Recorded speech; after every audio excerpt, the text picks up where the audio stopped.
à tous et bienvenue sur Une lectrice de plus.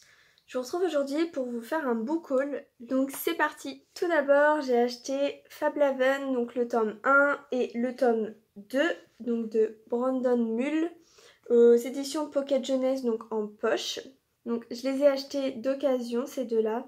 Donc dans le tome 1 on suit Seth et Kendra, c'est les petits enfants du gardien. Donc du refuge secret. Fablehaven c'est un refuge secret, un sanctuaire pour tout ce qui est fées, géants, naïades, etc. Et donc il y a des gardiens et Seth et Kendra c'est les petits enfants du gardien, donc j'imagine qu'ils sont frères et sœurs. Et ils vont combattre le mal qui veut détruire ce sanctuaire et on les suit visiblement dans leur combat contre ce mal. J'avoue que j'ai jamais été vraiment déçue par Pocket Jeunesse. Quand je les ai vus, je me suis dit que ça pouvait être sympa. Donc à voir ce que ça donne.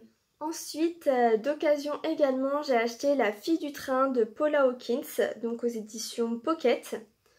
Dans ce livre, on suit une femme qui prend le train tous les jours pour aller au travail et qui de ce train observe une maison avec ses occupants. Et un jour, en allant au travail, elle va se rendre compte qu'il y a quelque chose de louche, de bizarre quand elle passe devant cette maison. Et quelques jours plus tard, la femme de cette maison est dans les journaux comme disparue.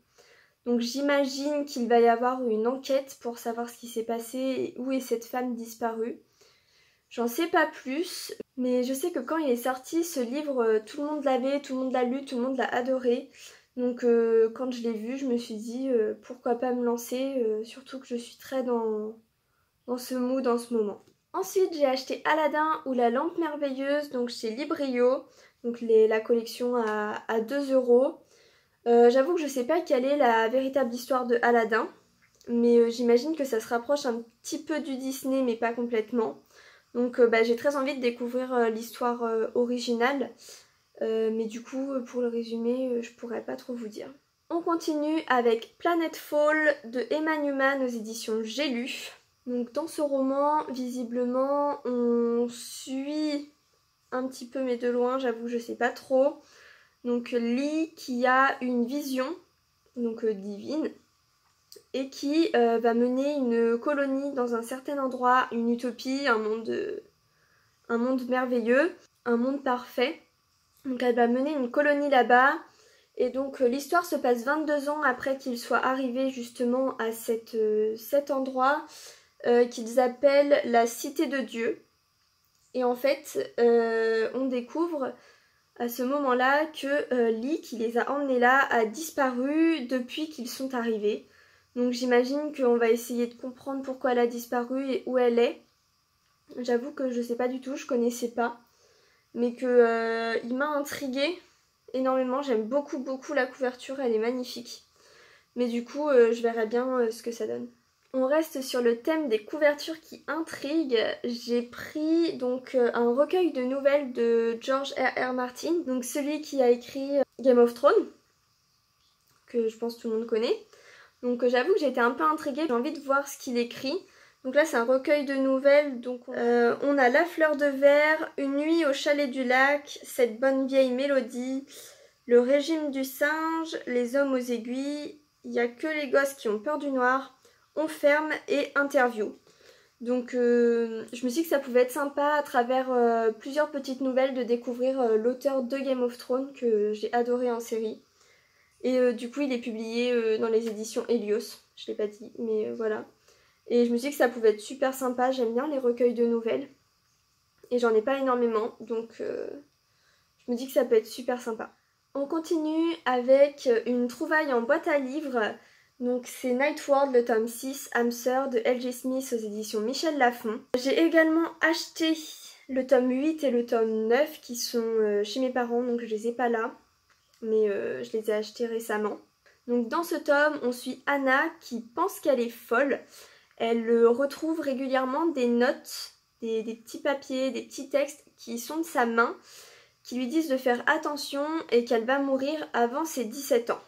Elle finit par aller voir un hypnotiseur, il me semble. C'est ça, grâce à l'hypnose. Donc en fait elle va se faire hypnotiser et elle va découvrir que c'est une très vieille âme et qu'elle se réincarne, donc elle a déjà vécu beaucoup de vies, mais dans aucune de ses vies, elle n'a pu dépasser ses 17 ans. À chaque fois, elle disparaît avant, et du coup, on la suit dans ses découvertes, dans ses recherches pour comprendre pourquoi elle ne vit jamais au-delà de 17 ans. J'adore les livres de cette saga parce que on peut les lire individuellement, il n'y a pas une suite dans les livres, c'est à chaque fois individuel par livre. Donc ça, on peut les lire dans le désordre et j'adore.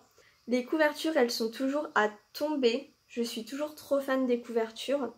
Et ce que j'aime bien aussi, c'est que c'est pas toujours axé sur la même chose. Donc le Night World, c'est toutes les créatures de la nuit.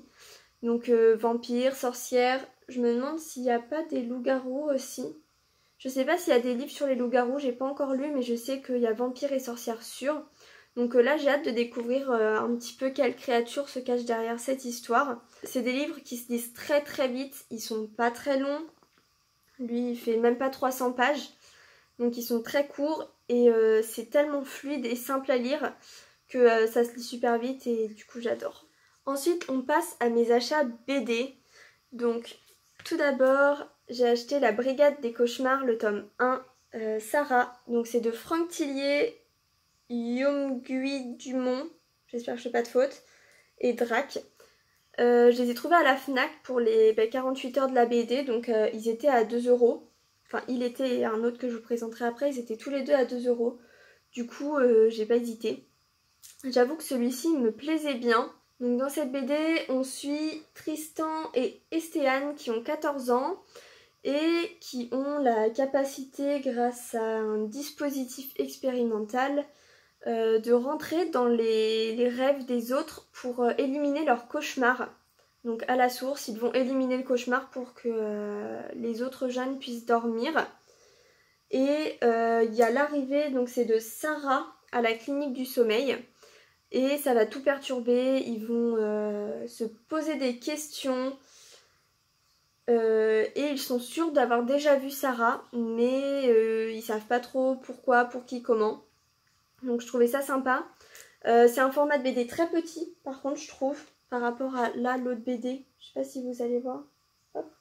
C'est très très petit. Il manque bien 5 cm.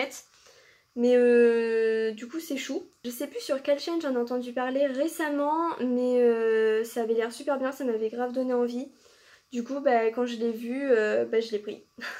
Donc, deuxième BD, c'est Magic 7, ou Magic 7, je sais pas comment on dit, le tome 1, Jamais seul, de Toussaint Quattrocchi et La Barbera. C'est aux éditions Dupuis. Elle aussi, je l'ai eu pour les 48 heures de la BD, donc à 2 €. J'en avais jamais entendu parler, mais la couverture m'a vraiment intriguée. Et donc le résumé, il est très très court. Je vais vous le lire même, ce sera plus simple. Ils sont 7 jeunes mages au pouvoir immense. Ensemble, ils peuvent sauver le monde ou le détruire. Mais pour l'instant, leur mission principale est d'arriver à l'heure à l'école. Ça m'a carrément intriguée, j'ai hâte de voir ce que ça donne. Donc les deux dernières BD de ce book haul, c'est les tomes 1 et tome 2 de Emma et Capucine. Donc le tome 1, c'est Un rêve pour 3 et le tome 2, 1er d'août. Donc les couvertures sont trop belles. C'est publié aux éditions spéciales d'Argo et c'est écrit et dessiné par Jérôme Hamon et Lena Sayafoum. Je suis pas sûre de ma prononciation. Dans ces BD, on suit deux sœurs qui veulent intégrer une prestigieuse école de danse à Paris. Sauf que après je crois que c'est les premières sélections, ouais, les premières auditions, il y en a qu'une des deux qui est acceptée. Donc du coup c'est un peu rêve brisé pour la deuxième, forcément. On suit du coup ces deux sœurs un petit peu déchirées entre guillemets par ces résultats. Moi je suis une grande fan de danse, donc j'ai été très intriguée par les couvertures où on sent que c'est la danse classique. Du coup j'ai pas hésité, je les ai prises, c'est pareil, il y avait une offre sur celle-ci. Les deux BD étaient à 10 € en offre découverte. Donc du coup c'est pareil, j'ai pas hésité, j'ai pris.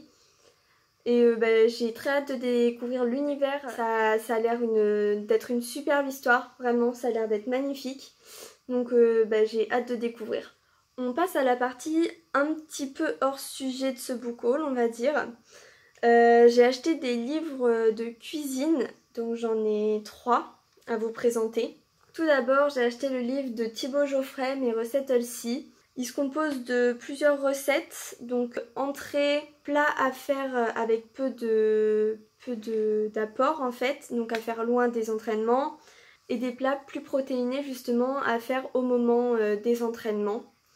Il y a aussi une partie exercice de sport, séance de sport, donc c'est vraiment très complet. Et il y a aussi une partie encas, goûter, collation, appelez ça un peu comme vous voulez. J'ai trouvé ça super cool. Il y a toujours des images des plats. Donc c'est toujours hyper bien indiqué, hyper bien expliqué. Donc j'ai hâte de m'en servir. Ensuite, j'ai acheté les meilleures recettes à petit prix et irrésistibles légumes, donc de la collection 100 recettes inratables de Mango. Donc j'en ai pris 2 parce que quand on en achetait 2, on avait le bullet journal des recettes de mon été qui était offert par les éditions. Donc du coup j'en ai pris 2, c'est un petit carnet hyper sympa pour noter ses recettes. Il y a des idées de recettes, des idées pour faire des fêtes et tout ça. Et je trouve ça super mignon, super sympa. Donc pour en revenir à cela, pareil c'est un format très petit, un peu carré. J'ai déjà mis plein d'annotations de recettes que je vais essayer. Et toujours accompagné de photos, toujours très bien expliqué. Avec des numéros pour les étapes, 1, 2, 3. Donc c'est toujours hyper bien expliqué. Alors pour les recettes à petit prix, c'est divisé en 3 catégories. Donc il y a entrée, plat et dessert. Au début, on a un sommaire dans l'ordre des pages. Et à la fin, on a un index. Et dans le deuxième, pareil. Donc sommaire au début dans l'ordre des pages et index à la fin par rapport à l'ordre alphabétique. Et lui, par contre, il n'est pas divisé en entrée, plat, dessert, mais en saison. Donc recettes de printemps, d'été, d'automne et d'hiver. Donc ça, je trouve ça super cool pour voir quels légumes on peut faire à quelle saison en fait. Et donner des idées parce que c'est pas forcément évident en fonction de la saison de savoir quels légumes faire et comment le faire. Donc je trouve que c'est une super bonne initiative de l'avoir classé comme ça. Donc pour l'instant j'ai regardé vraiment que la partie été, donc c'est pour ça qu'il n'y a pas beaucoup de trucs comme ça. Donc, voilà, je vous ai présenté les 14 livres de ce book haul. J'espère que ça vous aura plu, que certains livres vous auront donné envie. Dites-moi en commentaire si vous en avez déjà lu certains pour que je sache un peu lesquels je mets en tête de liste. N'hésitez pas à vous abonner, à partager cette vidéo et à l'aimer et à la commenter, forcément. Et moi je vous dis à bientôt dans une nouvelle vidéo.